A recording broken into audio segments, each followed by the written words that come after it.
Diet మార్చారు, spicy food వదిలేశారు, రాత్రి పప్పు కూడా తినడం ఆపారు, అయినా రోజు బ్లోటింగ్ వస్తుంది. ఎందుకంటే మీరు తినేదాంతో దీనికి అస్సలు సంబంధం లేదు. కారణం ఒకటి కాపు, మీరు చాలా వేగంగా తింటున్నారు. వేగంగా తింటే ప్రతి మింగేసారి గాలి కూడా మింగుతారు. ఆ గాలి గట్లో ట్రాప్ అయ్యి గ్యాస్ మరియు బ్లోటింగ్ అవుతుంది. కారణం 2 తాగడం. భోజనం తింటూ నీళ్లు తాగడం. నీళ్లు మీ స్టమక్ యాసిడ్ మరియు డైజెస్టివ్ ఎంజైమ్స్ ని డైల్యూట్ చేస్తాయి. ఫుడ్ ఎక్కువసేపు అన్డైజెస్టెడ్ గా ఉండి ఫర్మెంట్ అవుతుంది. తినేటప్పుడు స్ట్రెస్ లో ఉన్నప్పుడు మీ body fight or flight mode లో ఉంటుంది. బ్రెయిన్ బ్లడ్ ని డైజెషన్ నుండి తీసేసి మసిల్స్ కి పంపిస్తుంది.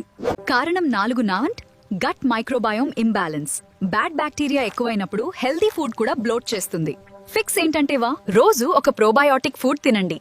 ప్లెయిన్ కర్డ్, కంజీ లేదా ఫ్రెష్ గా చేసిన ఇడ్లీ. ఇవి గుడ్ బ్యాక్టీరియాకి ఫుడ్ ఇస్తాయి. మీకు ఏ కారణం వర్తిస్తుందో 1, 2, 3 లేదా 4 కామెంట్ చేయండి. ఈ వీడియో సేవ్ చేయండి మరియు బ్లోటింగ్ ప్రాబ్లం ఉన్న వాళ్ళకి షేర్ చేయండి. తెలుగులో హెల్త్ టిప్స్ కోసం ఫిట్ లాలీని ఫాలో చేయండి. ఈ వారం ఫుల్ బ్లోటింగ్ ఫిక్స్ ప్లాన్ వస్తుంది.